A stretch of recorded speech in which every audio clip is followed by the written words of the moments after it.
Wassalatu wassalamu ala man la nabiyya ba'da wa ala alihi wa sahbihi wa man wala.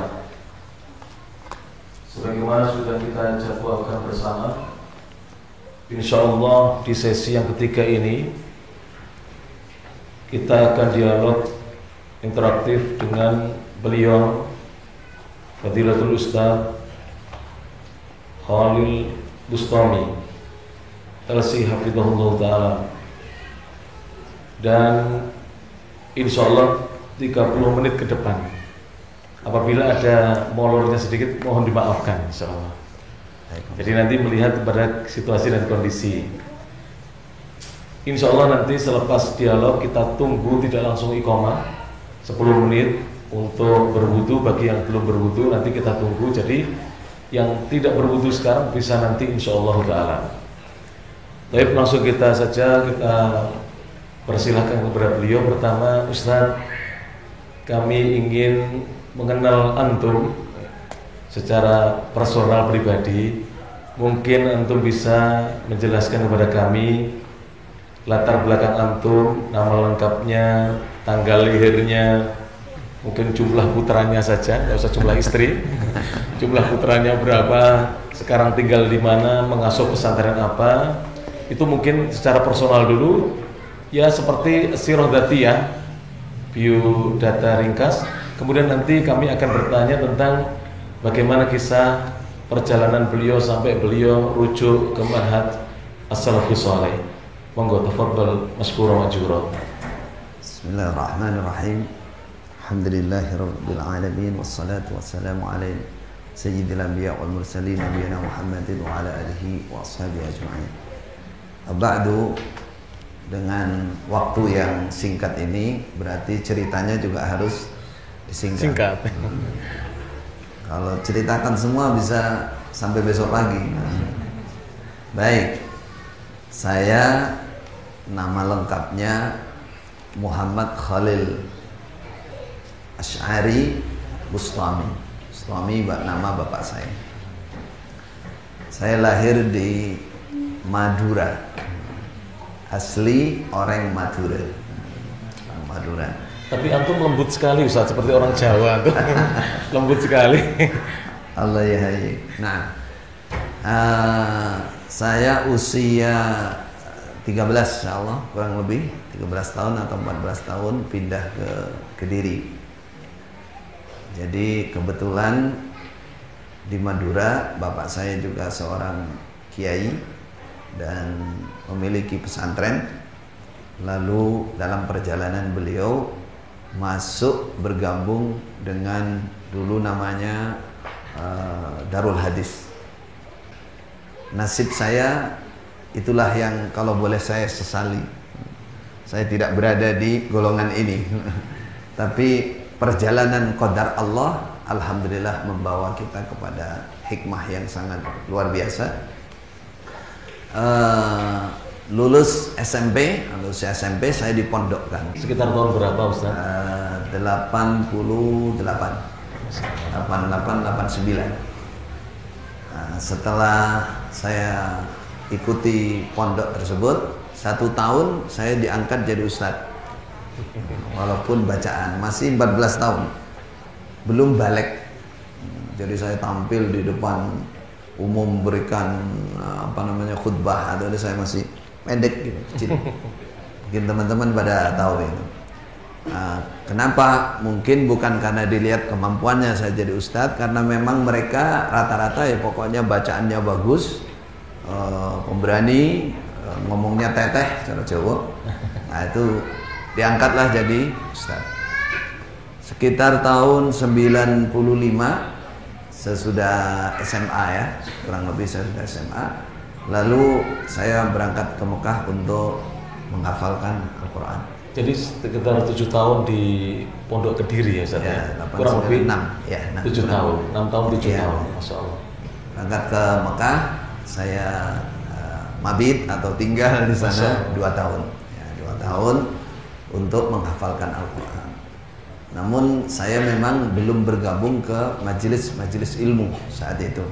Jadi hanya sekadar menghafalkan Quran karena doktrin yang saya terima saat itu bahwa di Masjidil Haram itu sudah tidak murni lagi, sudah bukan Quran hadis yang murni menurut golongan Islam Jamaah, dan nggak murni lagi Quran. Jadi saya dalam kondisi takut, ngeri ya, kadang-kadang lewat gitu aja. Ketika mendengar dalil yang biasa dibacakan di dalam, loh kok sama, tapi nggak berani. 2 tahun itu, sampai kita selesai, saya 7 bulan, kurang lebih 7 bulan saya sudah selesai menghafalkan, lebih dari itu untuk murojaah, sampai 2 tahun. Singkat cerita, saya kembali ke Indonesia, saya diambil menantu Masya Allah. oleh imamnya Islam Jamaah yang kedua. Imam kedua namanya Bapak Haji Syekh Abdul Zahir. Saya jadi menantu, ya bagaimana menantu lah, mungkin dibilang menantu emas ya menurut mereka, karena sudah dari Mekah. Iya, Masya Allah. Disitulah, singkat cerita lagi, singkat aja, saya akhirnya kembali ke Mekah lagi, mulai tahun-tahun itu 98 sampai sekitar tahun 2000, kadang di Mekah setengah tahun, di Indonesia setengah tahun, berapa bulan balik lagi gitu, sampai tahun 2000. Jadi sekitar 97 panjenengan menikah saya? Ya 98. 98. Ya. Mendapatkan putrinya imam yang kedua. Ya, betul. Yang sekarang ibu ya, sekarang ini ya? Iya. Alhamdulillah. Ya, Kalau kemudian kembali lagi ke Saudi. Kenapa? Yang akan datang Allah a'lam. Masya Allah. Tadi kan singgungannya begitu. Allah Padahal Yesus. ikut tuh di belakang. Okay. Jadi tahun 98 sampai 2000 saya bolak-balik ke Mekah. Itu pun kondisi masih belum berani. Belum belajar Ustaz? Belum belajar. Belum berani. Nggak berani karena memang menakutkan sekali doktrin itu gitu. Kayak mau akan membawa ke neraka gitu, ke neraka. Dulu dicontohkan seperti Bambang Irawan, mereka katakan Pak Bambang Irawan, gara-gara mendengarkan di Mekah jadi murtad, menurut mereka murtad dari golongan mereka gitu. Iya, Ci Bambang Irawan Hafil Irawan ya. Kemudian Hasyim Rifai, Pak Hasyim Rifai. Iya, Ci Hasyim Rifai. Iya, Bapak masih ada beliau. Semoga Allah menyembuhkan. Amin ya rabbal alamin. Jadi mereka mengesankan seperti itu, sehingga saya sampai akhirnya di Islam Jamaah itu kan mereka sangat hulu, sangat mempercayai bahwa ilmu itu harus bersanad.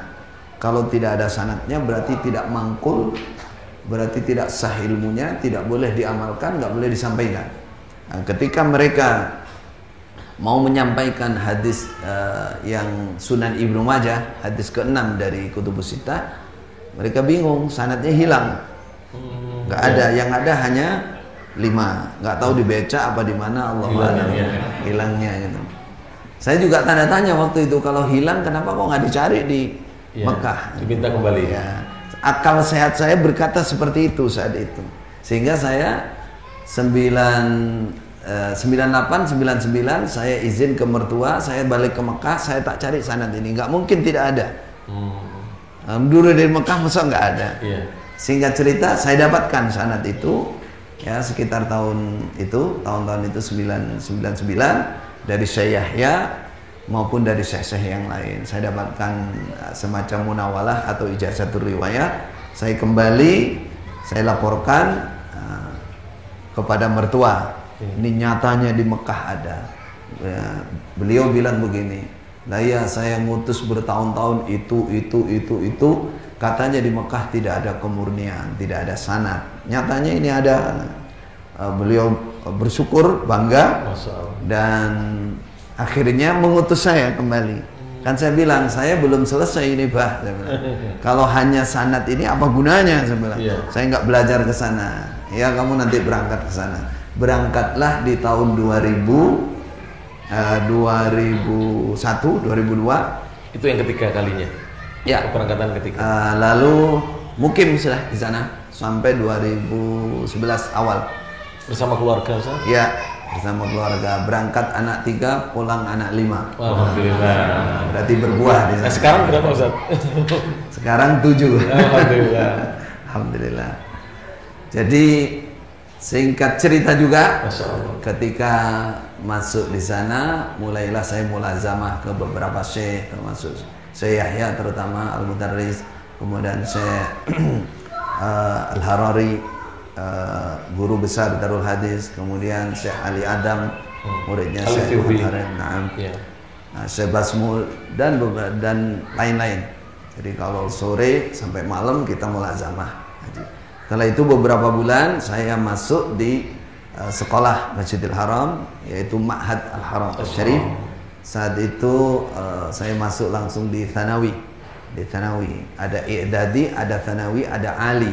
Ali itu muadalahnya Fakultas Syariah di Ummul Qura maupun di perjalanan waktu. Saya alhamdulillah yang saya rasakan, saya memahami bahwa ternyata di dalam Islam jamaah ini ada banyak sekali penyimpangan-penyimpangan, terutama dalam akidah.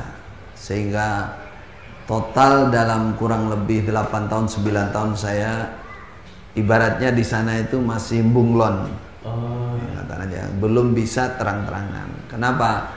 Karena kalau sampai terang-terangan, menurut mereka kepahaman berubah. Kepahaman berubah, maka pasti saya sudah ditendang dari awal. Mungkin dipulangkan. Saya tekadnya saya harus selesai cari ilmu ini, harus sampai selesai. Itu Tanawi mulai 2001, Ustaz? Masuk Tanawi 2002 awal. 2002 awal.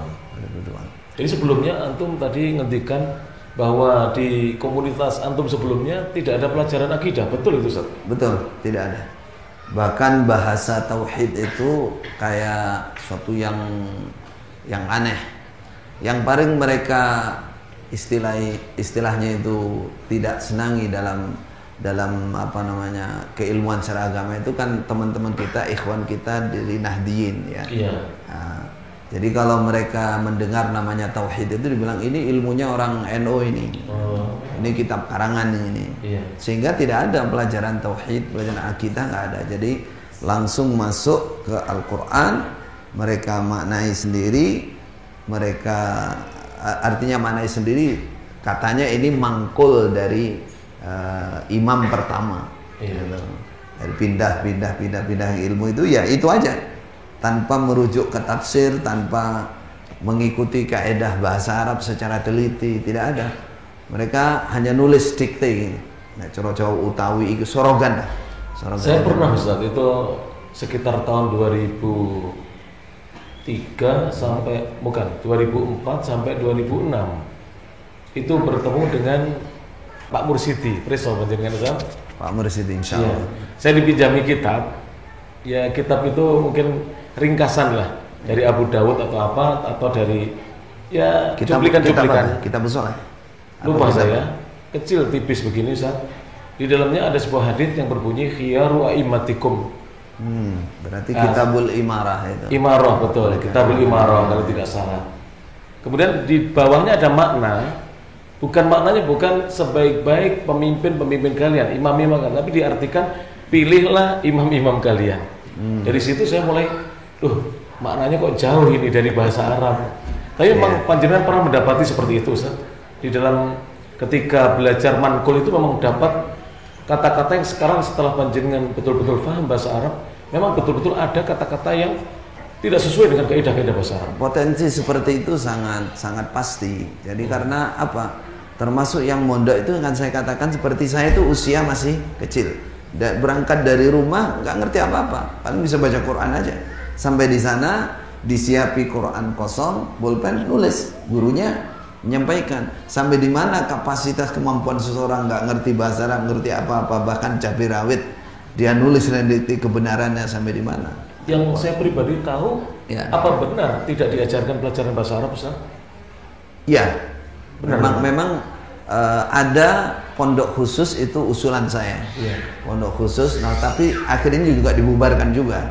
Di namanya Lengkong itu ada pelajaran, tapi itu sudah untuk yang sudah lulus. Kalau di sana sudah jadi mubalik, sudah tugas. Kalau mau ingin belajar Sorop baru ke pondok Lengkong. Lengkong. Tapi sekarang sudah tidak ada lagi. Sudah nggak ada, dibubarkan. Alasannya, Ustaz? Alasannya mengganggu, membuat seseorang murtad. Jadi menyimpang, dia kalau ngerti nongsorok, ngerti bahasa Arab, dia akan baca macam-macam sehingga menyebabkan dia kehilangan kepahaman jamaah menurut mereka, akhirnya murtad. Allahumma hdina iyyahum. Itu diantaranya. Jadi masalah yang terbesar, penyebab terbesar karena yaitu tidak mengikuti katakan tadi manhaj as-salafus saleh dalam berilmu, beramal, berakidah, bermuamalah, semua terlewatkan. Bagaimana bisa orang akidah nggak dipelajarkan?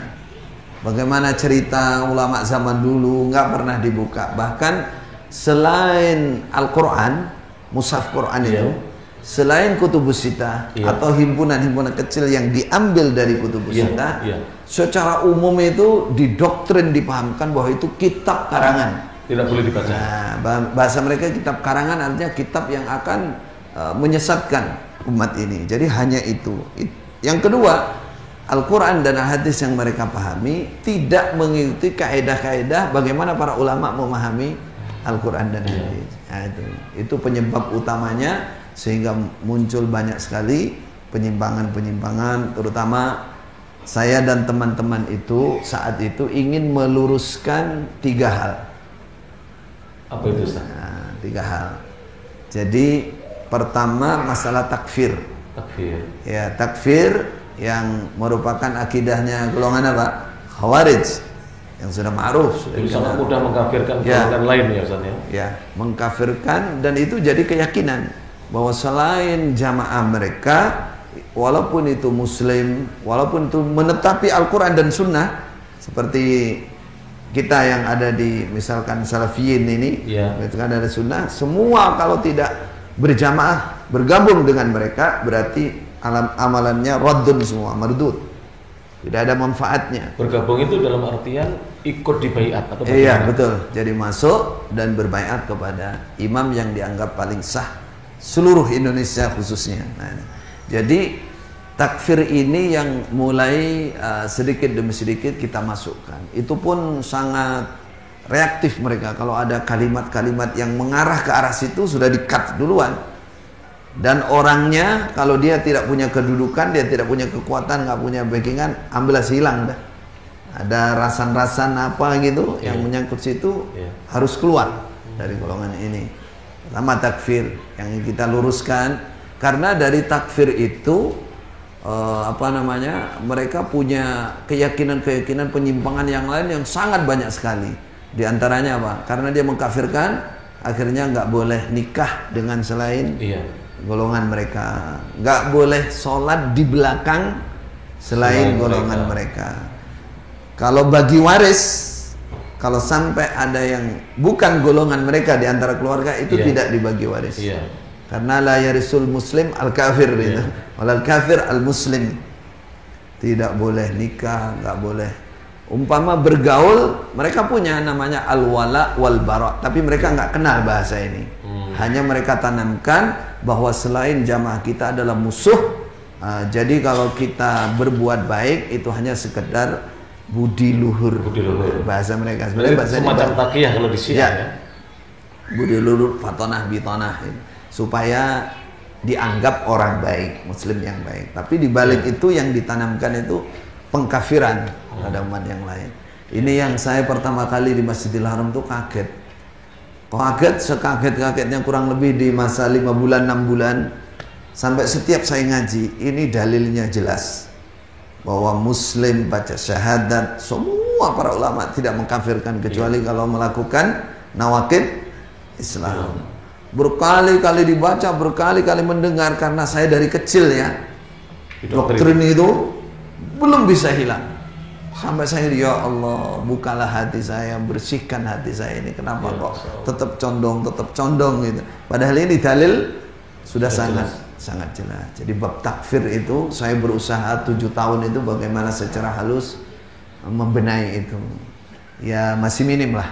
Kalau panjenengan masih ingat, kira-kira syekh siapa yang paling berkesan pertama kali sampai panjenengan ingin keluar dari pemahaman yang sebelumnya? Syekh siapa, Ustaz? Kalau boleh.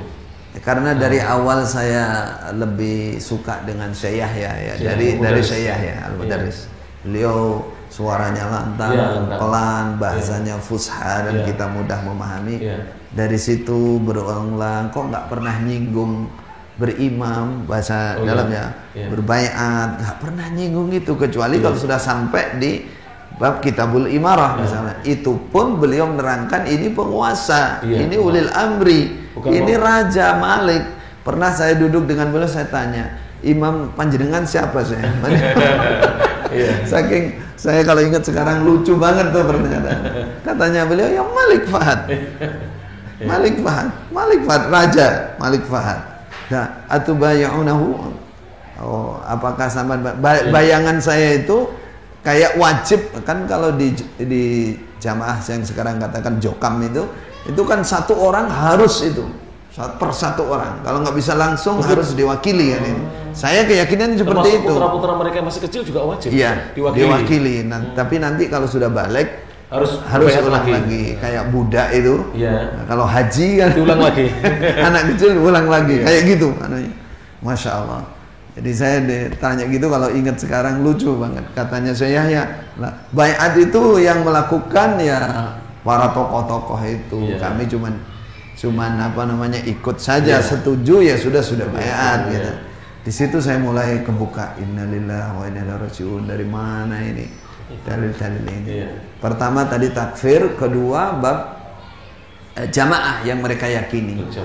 Berjamaah. Mereka katakan semua umat Islam di Indonesia ini, bahkan yang awam sekali yang nggak pernah tahu apa-apa, seluruh dunia ini semua firqah, hanya kami yang berjamaah. Apa pengertian berjamaah mereka? Berkelompok, diangkat satu sebagai imam, dibaiat, ditaati layaknya ulil amri, layaknya penguasa. Sehingga ketaatan itu luar biasa memang. Karena apa? Karena mereka membuat doktrin, keyakinan taat surga, tidak taat neraka. Dan ati Allah wa ati Rasul wa ulil amri minkum. Anda ibaratnya orang awam itu begini kan, Anda tidak mungkin bisa taat Allah Rasul tanpa melewati ulil amri yang sudah dibentuk ini. Jadi intinya ada di sini. Bahkan salah satu wakil imam dulu tapi sudah meninggal, dia mengatakan, fa in tanaza'tum fi syai'in farudduhu ila Allah war Rasul. Anda tahu ilallah war Rasul itu bapak imam. Jadi kamu nggak bisa apa-apa, segala sesuatu harus dikembalikan. Sehingga sampai saat ini itu masih gini bahasanya itu, walaupun dalil Quran hadis, tapi kalau tidak melewati ijtihad, kan dikatakan ijtihad imam, tidak, mereka punya pertemuan 1 bulan disebut dengan daerahan itu, kalau tidak keluar dari daerahan ini batal, tidak boleh diamalkan, nggak boleh digunakan. Sampai segitunya mereka bikin yang namanya jamaah itu. Lantas maaf saya putus. Lantas kaum muslimin di negara lain bagaimana? Yang tidak ikut jamaah panjenengan dulunya? Ya semua kafir. Kafir ya? Semua kafir. Termasuk kaum muslimin sebelum jamaah ini ada.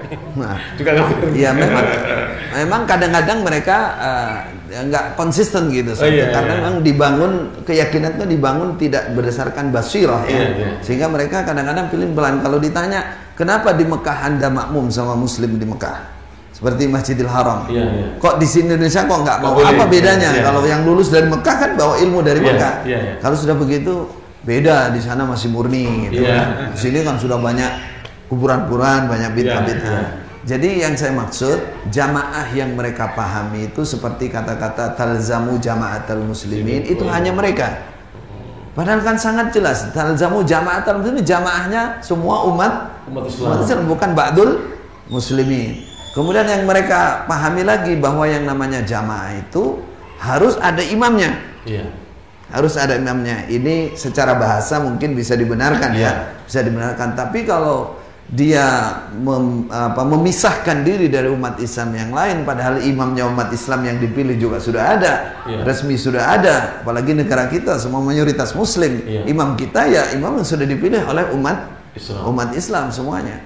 Nah, mereka bikin imam sendiri dan menganggap yang paling sah. Nah, ini yang saya sama teman-teman itu ingin menggiring mereka minimal gini, minimal sampai paham betul bahwa imam mereka itu adalah imam kelompok itu gitu lah.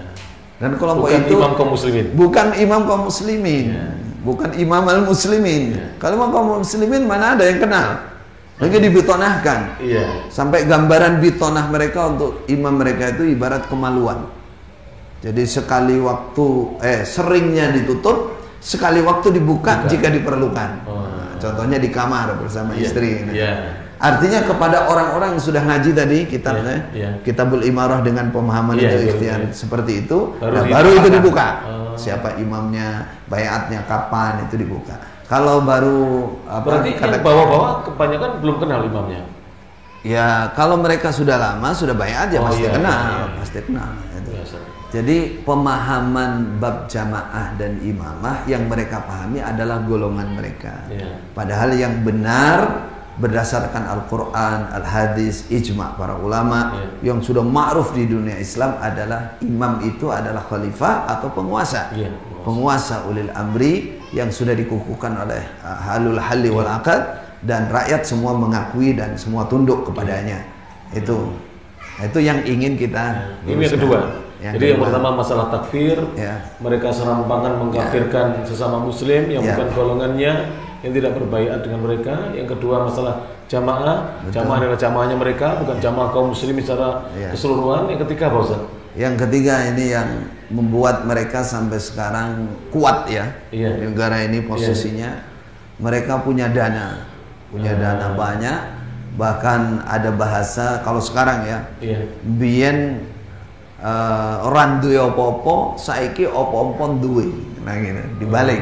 Jadi dulu tidak punya apa-apa, sekarang semua punya, semua punya, bahkan menguasai macam-macam. Jadi ada pengambilan dana yang mereka atasnamakan namanya isrun atau persenan.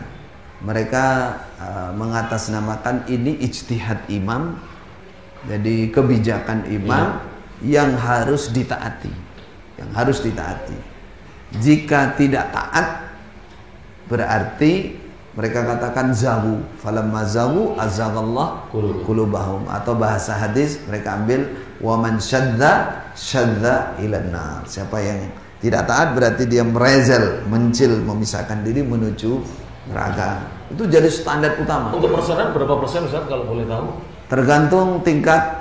Tidak sama Ustaz ya? Enggak sama. Jadi minimal 2,5, paling tinggi 10. Dan itu tidak ada nisab dan haulnya. Nisabnya mereka bikin. Jadi kalau punya kekayaan nilai sekian sampai sekian, maka setiap mendapatkan rezeki keluarkan 2,5%-nya. Sekian dan sekian. Tidak menunggu 1 tahun ya Ustaz ya? Enggak, setiap dapat rezeki. Biasanya bulanan. Bulanan ya. Pengumpulannya setiap saat. Mereka punya namanya KU kelompok, desa, daerah, pusat. Jadi dananya memang kuat. Dulu Bapak Imam Jombang itu cerita ke saya kapan hari Ustaz, itu setiap bulan itu bawa persenannya 500 orang, Masya Allah. Itu juta gitu, banyak sekali ya. Kalau sekarang daerah yang paling, ini katakan mereka punya imam daerah, bahkan dalam satu kabupaten itu bisa 3, 4, 5 daerah. 5 daerah. Satu daerah itu bisa pinten Pak Imam daerah 150 juta itu untuk tingkat Jombang zaman yang hanya satu daerah. Padahal di Jombang sendiri pinten daerah? 4 daerah. Berarti ya bisa 600 juta sebulan. Iya, itu baru satu kabupaten. Itu bagaimana di Jakarta? Ada Jakarta. Jadi memang setiap bulan itu yang naik itu memang puluhan M. Puluhan M. Jadi itulah yang mereka kelola, mereka namakan harta sabilillah. Harta sabilillah. Yang mengetahui pengelolaannya itu dari jalur imam sama dari jalur keuangan. Nah ini yang dari awal kita ingin membenahi ini. Kita sebutkan secara halus. Kalau secara mujaharah terang-terangan itu ditolak sekali gitu. Kita ingin menggiring bagaimana kita katakan uang sabilillah, ayo kita bisniskan, bikin perusahaan, bikin hotel syariah. Saya bilang nanti kalau sudah selesai semua, tiap daerah sudah nggak perlu setor lagi.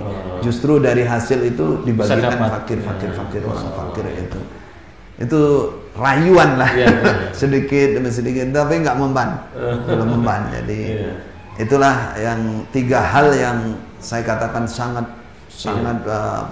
penyimpangan yang luar biasa yang perlu diluruskan dari golongan Islam Jamaah yang ada saat ini. Saya punya pertanyaan lagi Ustaz, ini terkait Ustaz Abdul Aziz LC, Ustaz Abdul Masud LC, apakah hampir berbarengan ya 3 tokoh besar ini? Maksudnya rujuknya ke manhaj salaf. Alhamdulillah. Nah, jadi saya itu karena dapatkan sanad tadi adalah orang pertama yang diutus untuk belajar. Nah, sesudah saya paham, mulai mengerti beberapa bulan, mulai paham ini bukan manhaj salaf, ini manhaj talaf dalam pikiran saya saat itu. Ini perusak agama, ini bukan mengikuti manhaj as-salaf. Saya mulai mikir, kalau hanya saya sendirian yang paham ini, wah berat saya. Akhirnya saya telepon, saya kirim surat, saya rayu mertua saya supaya menambahkan talib baru. Akhirnya dikirimlah Ustadz Abdul Aziz, Abdullah Mas'ud dan lain-lain. Justru yang banyak saya minta dari keluarga imam ini, dari sepupu istri saya minta per keluarga satu kirimkan. Dan mereka juga lulus juga akhirnya dari Ma'had Al-Haram ini. Nah, dari situlah berapa bulan setelah saya kirim Ustadz Abdul Aziz dan seterusnya, akhirnya mereka sama dengan saya mulazamah kepada saya dan akhirnya masuk di Ma'had Al-Haram Asy-Syarif. Cuman yang banyak dari I'dad, masuk dari I'dad, saya di Thanawi, sehingga saya selesai duluan. Panjenengan kundur dari Makkah sekitar tahun berapa Ustaz? 2011 awal. Jadi ketika saya masuk Makkah 2008, itu teman-teman sebenarnya sudah bercerita. Gitu. Tapi setiap kami mau menemui jenengan, sepertinya jenengan menghindar dari kami. Betul ya Ustaz? Betul. Menghindar beliau. Sekarang nggak menghindar, sudah pegang sekarang. Selalu menghindar. Kenapa itu, apa? Karena kalau kelihatan ada hubungan dengan teman-teman sunnah yang lain, tolib-tolib yang lain, langsung habis. Berarti ini terpengaruh. Inilah Ustaz yang saya tanyakan, kenapa? Karena beberapa dai sunnah itu ada yang masih sampai sekarang ini meragukan bahwa jenengan sudah betul-betul rujuk ke salaf. Jadi ada yang mengatakan ini pura-pura, ini jangan-jangan nanti untuk gaya jamaah kita. Mohon maaf ini Ustaz. Bikin aliran baru. Iya, makanya tidak banyak yang mengundang panjenengan, maksudnya tidak banyak yang berani. Bahkan kedekatan saya dengan panjenengan dengan Ustaz Abdul Aziz ini sempat menimbulkan kasak kusuk gitu. Oh gitu. Iya. Mudah-mudahan ini menjadi pencerahan, monggo. Insyaallah saya alamun Pak Dan. Jadi memang terus terang karena saya itu dari kecil di tempat itu, dan ibaratnya hidup saya ada di situ. Kemudian mohon maaf saya diambil menantu di situ. Kemudian saya disekolahkan ke Mekah. Saya merasa saya harus berhasil merubah kesalahan mereka. Jadi bukan hanya langsung meninggalkan ya Ustaz? Iya betul. Saya benar memang sejak di Mekah, apalagi setelah pulang ke Indonesia, kenapa kok bergabung lagi, WA masuk, kadang-kadang telepon saya. Wa'arid anil jahilin, kef anta. Saya bilang kef hum ahli. Wa qala Allah Ta'ala ku anfusakum wa ahlikum nar. Sampai ada yang telepon saya itu, siapkan pondok pesantren, siapkan ini, dari teman-teman salaf. Saya bilang saya masih di sini dulu. Nah, mereka keluarga saya. Oh kan begini. Saya bilang sahibud dar a'lamu bima fiha. Saya bilang penghuni rumah itu lebih tahu di dalamnya. Tapi Anda akan tahu suatu saat bahwa saya sama dengan Anda. Saya bilang saya sama dengan. Jadi 7 tahun itu betul-betul yang kita hadapi itu kan orang tua, orang sepuh. Jadi 2010 sampai 2017 ya Ustaz ya? Lama ya? Betul, 7 tahun. 7 tahun. Jadi kalau boleh saya cerita, yang saya perjuangkan di samping 3 hal tadi. Ustaz Abdul Aziz masih belum pulang ya? Bareng saya pulangnya, Ustaz Abdul Aziz, yang Abdullah Mas'ud yang agak berarti lebih lama, berapa 2 tahun 3 tahun. Lebih lama panjenengan ya? Lebih Jadi yang saya lakukan, saya standarnya itu tolok ukuran mi'yarnya saya sendiri. Saya dulu belum mengerti ilmu seperti mereka, bahkan lebih parah, bahkan pendoktrin sama dengan mereka. Saya bilang, saya sadar karena saya ngerti ilmu. Berarti ini saya hanya nanamkan ilmu aja, nggak susah-susah gitu. Betul. Akhirnya saya 7 tahun itu susah sekali merubah, menghadapi orang tua yang sudah sangat kolot, yang sudah mendarah mendaging pemahaman seperti itu, susah sekali. Akhirnya saya tempuh bagaimana keilmuan supaya hidup. Saya hidupkan tahfidz Quran, saya hidupkan bahasa Arab mulai sedikit-sedikit. Kemudian saya kalau menyampaikan mulai pakai tafsir Ibnu Katsir. Ya, itu saya di dalam ya. Iya. Sampai setiap Jumat itu untuk para guru mereka dari pondok-pondok seluruh itu berkumpul sampai jumlahnya 1.600 orang seminggu sekali. Nah, itu saya masukkan Ibnu Katsir pelan-pelan dulu, nggak langsung bawa Ibnu Katsir saya ya. Pokoknya kan mereka tercengang kan, wah ini bagus sekali. Akhirnya nanya, ini dari mana? Baru saya tunjukkan, ini Rawahul Bukhari dari tafsir Ibnu Katsir ini.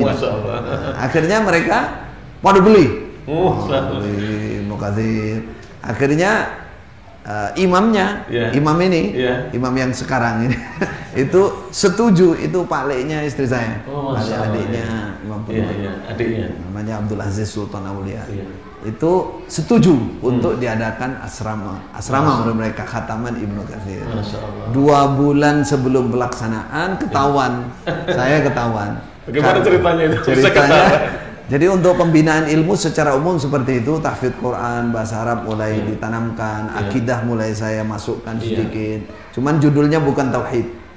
Bukan tauhid, judulnya Ar-Raja wal Khauf, Makhafatullah, Mahabbatullah gitu. Kalau langsung judul tauhid, hilang dari awal. Ini salafi ini. Mereka pasti begitu, jelas ini. Terus saya di samping secara umum saya bertiga ya dengan Ustaz Abdul Aziz, Abdul Mas'ud membentuk namanya Generus Ulama. Generus. Kalau saya bertiga itu namanya Paku Bumi. Paku Bumi itu apa Ustaz?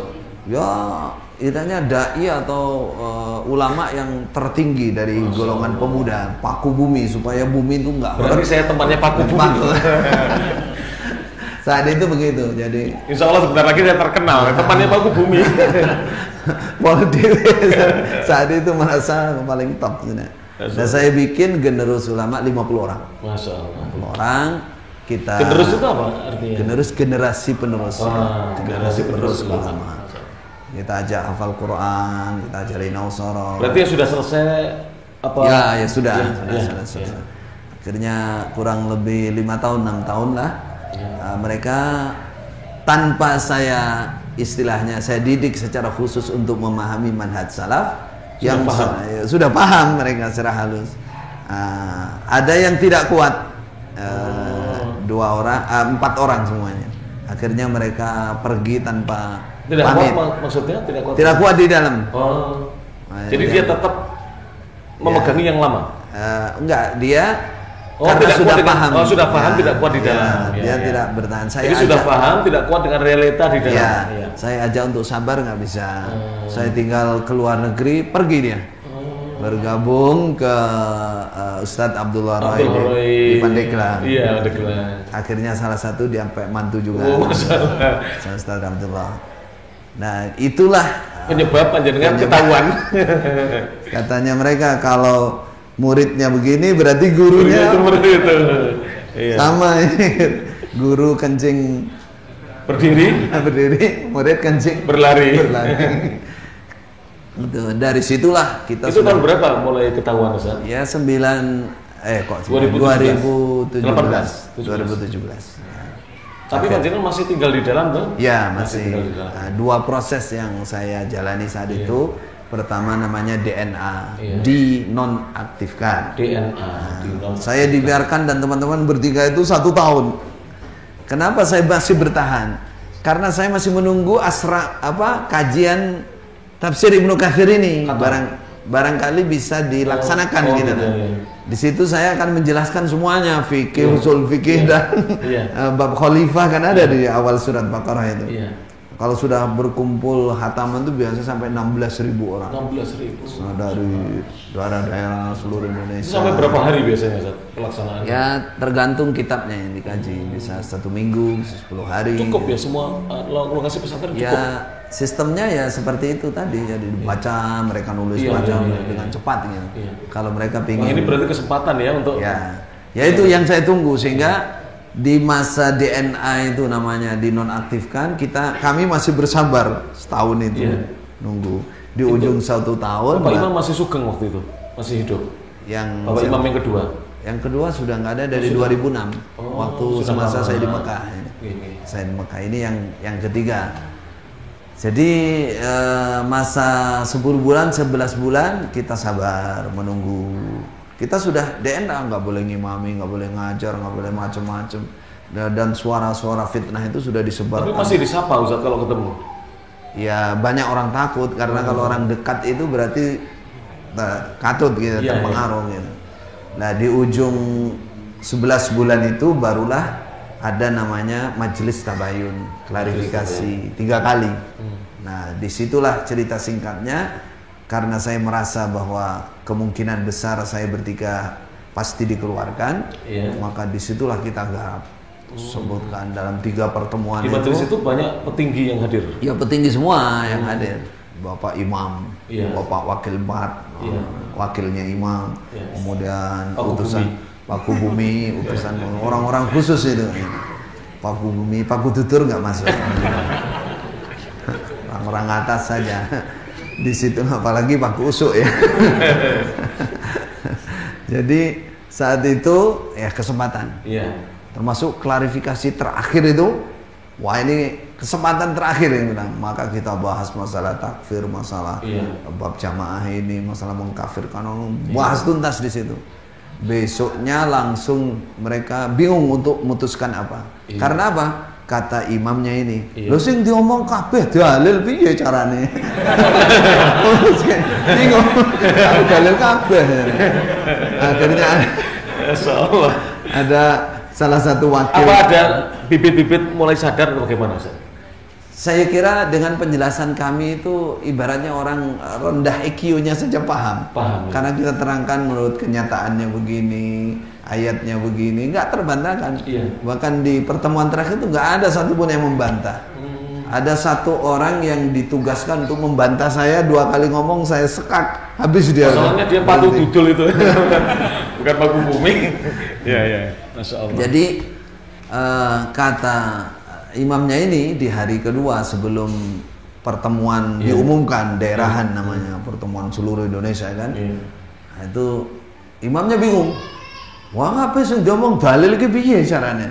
Baru salah satu wakilnya dia yang ahli strategi ini. Oh ngeten mawon. Gini aja. Jadi kita bilang memang yang diomongkan Pak Khalil, Pak Abdul Aziz, Pak Mas'ud semua dalil. Tapi kepahaman atau pemahaman mereka terhadap dalil itu menyimpang. Menyimpang, tidak sesuai dengan mangkulan kita yang murni. Murni yang mukhlis, yang dari Bapak Imam Haji Nur Hasan. Mereka pegangannya begitu. Akhirnya betul besoknya diumumkan di pertemuan perwakilan imam-imam daerah seluruh Indonesia itu bulan beliau. Berarti tahun berapa? Tapi beliau sudah tahun berapa itu tepatnya? Berarti awal 2018. Ya 2018. 2018. Diumumkan ya? Ya diumumkan. Mereka bilang ini maklumat 1. Nanti bulan depannya ada maklumat 2 sampai maklumat 3 itu murtad sudah. Kenapa? Murtad dari. Jadi Paku Bumi sudah dianggap murtad. Ya, ulamanya dianggap murtad. Nah, kalau sudah itu ya udah ulama sesat, ulama pengkhianat, ulama macam-macam pendusta dan lain itu disematkan ke kami saat itu. Itulah. Reaksi jamaah panjenengan yang 50 orang tadi bagaimana? Murid-murid inti tadi yang belajar. Itu keluar semua, kecuali 1-2 aja. Jadi sudah banyak yang paham. Iya. Secara umum udah keluar. Itu mungkin yang menyebarkan pemahaman yang benar akhirnya. Ya, alhamdulillah yang oleh Allah terutama orang-orang yang dekat dengan saya mereka paham, mengerti dan mereka ikut keluar sama saya. Dan alhamdulillah juga tokoh-tokoh ya yang mereka punya intelektual dan tidak terlalu buta banget dengan masalah agama, termasuk namanya Pak Jenderal Polisi Faizi ya. Itu polisi. Beliau pernah jadi bintang 2 itu dubes ya. Bintang dubes 2 ya? Mesir. Beliau bintang 2 kan ya? Dulu Kapolda ya kalau nggak salah. Kapolda Jateng, terus di Bareskrim juga. Iya.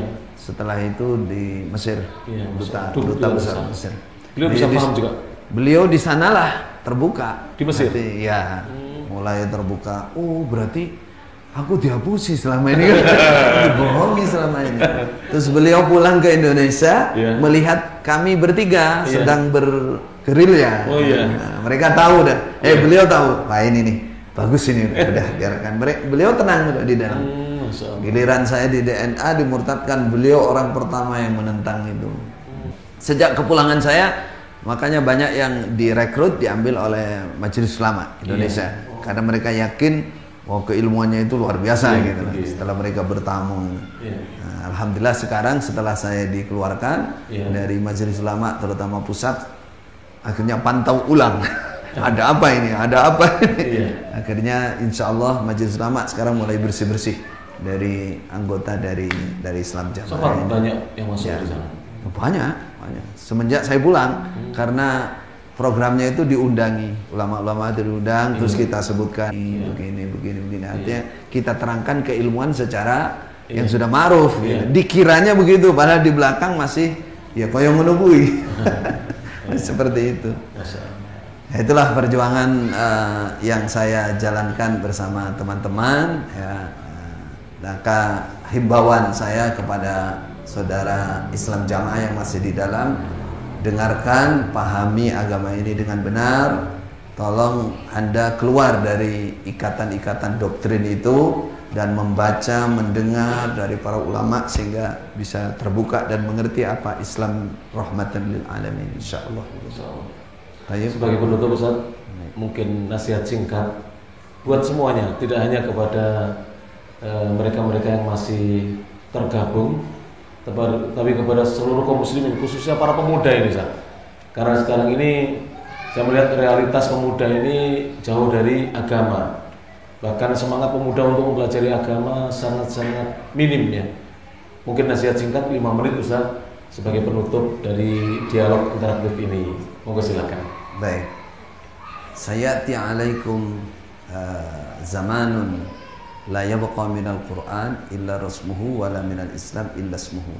Memang kita lihat saat ini mazahir yang tampak di depan mata, di samping memang ini pengaruh dari kerusakan zaman ya, akhir zaman Rasulullah sudah bersabda seperti itu, tapi juga memang indikasi yang bisa kita lihat juga ada dari orang-orang yang tidak senang dengan Islam, dia akan menghancurkan Islam kita ini.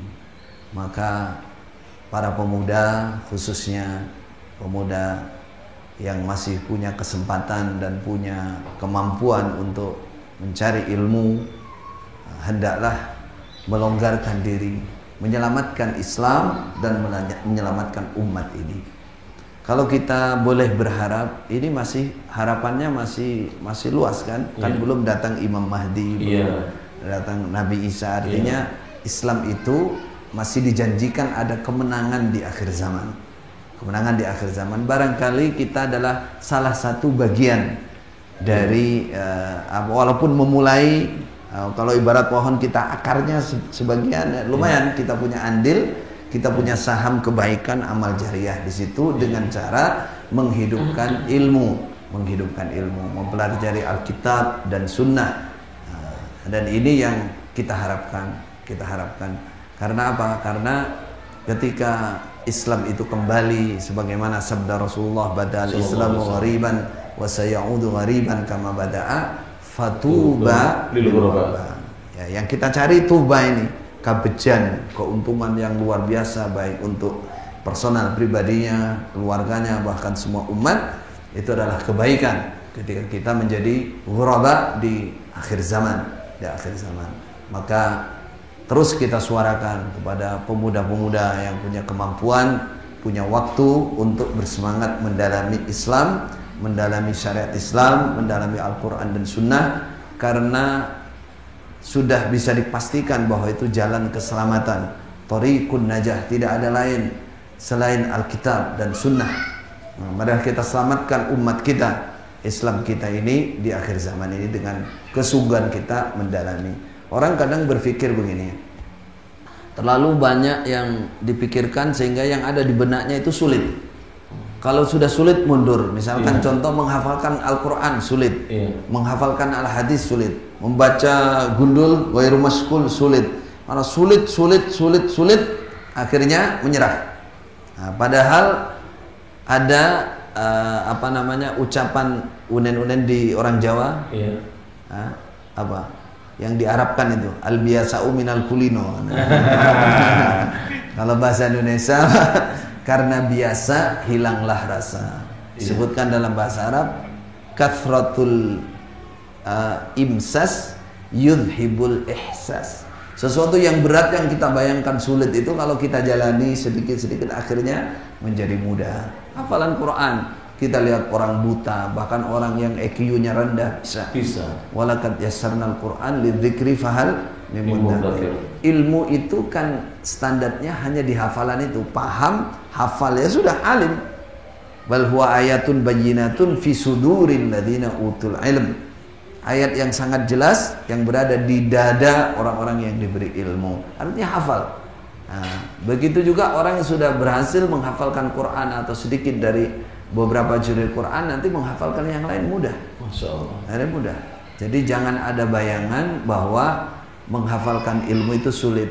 Lakukan persungguh, ikhlas, manjadda wajad. Walladzina jahadu fina lanahdiyannahum subulana. Itu kemudahan. Maka tolong kuatkan keyakinannya. Jadilah manusia penyelamat umat. Umat. Memang kalau melihat seperti di negara kita ini saja, umat Islam mayoritas. Tapi bagaimana setelah kita tinjau dari Islam yang sesungguhnya, dari adabnya, akhlaknya, tabiatnya, ya sudah jauh dari Islam. Ketika saya datang di Jepang melihat tertib, itu perasaan, loh ini apa orang Islam semua? Seharusnya kan orang Islam yang seperti itu. Adab orang Islam kadang dikatakan apa? Al-Islam mahjubun bil muslimin.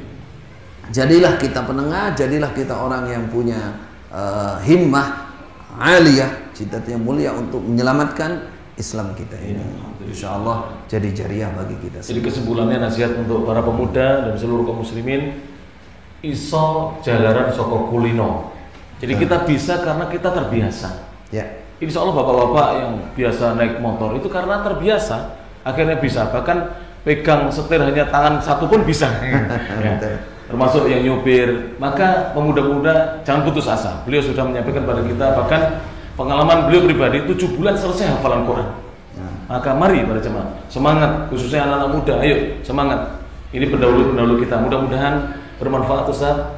Kami haturkan jazakumullah khairan kepada Syekhana, guru kita yang mulia Syekh Muhammad Khalil Asy'ari bin Bustami LC Hafizahullah Ta'ala. Nama lengkapnya beliau Muhammad Khalil Asy'ari bin Bustami. Kalau Hafizahullah Ta'ala di Ma'had Haram Khalil Bustami. Mudah-mudahan beliau senantiasa diberi kesehatan. Amin. Dijaga oleh Allah, tetap istiqomah di atas iman dan Islam, tetap istiqomah mendakwahkan Islam yang murni sesuai dengan petunjuk Al-Quran dan Sunnah, selaras dengan pemahaman as-salafus saleh. Terima kasih kepada beliau dan rombongan, kepada ibu, kepada putra-putri beliau tadi yang ikut serta juga, kepada tim dari pesantren beliau yang mempertemukan kita. Karena terus terang masih ada ustadz yang mengatakan kepada saya, hati-hati. Khalil Bustami kuwi go gek nyelubut. Jadi masih banyak yang meragukan. Mudah-mudahan hilang keraguan ya Ustaz. Yang bersani Facebook kita secara langsung ini hilang keraguan. Insya Allah beliau istiqomah, insya Allah. Beliau istiqomah berdakwah sebagaimana para sahabat Nabi Sallallahu Alaihi Wasallam radhiyallahu anhu.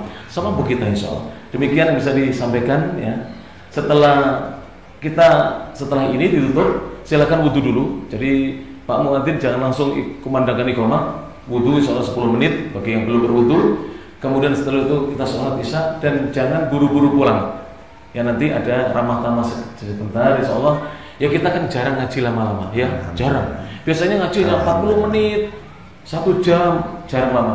Kalau di Saudi tanya beliau, kami biasa daurah itu dari ba'da subuh sampai jam 10 malam. Tanya kepada beliau. Apalagi menghatamkan kitab-kitab hadis cari sanad itu. Ya Allah. Itu bangun itu boyok rasanya seperti apa? Mau terbang. Tapi subhanallah, ini pengalaman pribadi saya. 8 hari kami duduk di depan masyayikh itu, 11 hari. Itu 2 hari memang kantuk itu seperti nggak bisa ditahan. Tapi setelah 2 hari hilang dan rasa bahagia dan tenteram di hati kita. Masya Allah. Kalau kita mengkaji Al-Quran dan Sunnah sesuai dengan pemahaman yang benar. Maka mudah-mudahan ya semuanya jangan pulang buru-buru ya. Nanti kalau pulang mohon pelan-pelan ya. Kendaraannya pelan-pelan. Nanti teman-teman dari petugas parkir untuk mengatur dengan baik. Hati-hati jangan sampai jatuh karena jalannya masih kurang bagus juga ini. Doakan pesantren ini bisa istiqomah dan juga ma'hadnya beliau Syekhuna Ma'had Bakah ya. Mudah-mudahan maju, ma'had kita semuanya maju. Alhamdulillah insyaallah. Mudah-mudahan ribuan santrinya insyaallah. Amin ya rabbal alamin insyaallah. Dan semuanya di atas manhaj yang benar insyaallah taala. Jadi nanti mohon demikian dan mohon kalau berjalan termasuk adab yang diajarkan Rasulullah itu tidak terburu-buru kita. Tidak ngebut-ngebut. Ahlus sunnah itu dimanapun akhlaknya baik. Bukan hanya akidahnya yang lurus, bukan hanya tauhidnya yang benar, tapi juga berakhlak yang mulia, beradab yang mulia. Semua mencontoh Rasulullah SAW dan para sahabatnya radhiyallahu anhum ajma'in. Syukran jazilan kepada semuanya, jazakumullah khairan, terutama kepada kru tim dari Ustaz Khalil maupun dari tim At-Tirmidzi. Alhamdulillah sudah berapa jam ini tadi ya? Sejak sudah 2 jam lebih ini, masya Allah, tidak lelah. HP-nya mungkin sudah panas ya, bilang lelah ini. Minta istirahat ini. Mudah-mudahan terima kasih Bapak HP. Masya Allah. Terima kasih Facebook ini. Facebook harus kita sampaikan terima kasih juga karena mau menyebarkan kebaikan insya Allah. Tapi mudah-mudahan bermanfaat. Akhirul kalam. Subhanakallahumma bihamdik. Asyhadu an la ilaha illa anta astaghfiruka wa atubu ilaik. Wa akhiru da'wana alhamdulillahirabbil alamin. Assalamualaikum warahmatullahi wabarakatuh.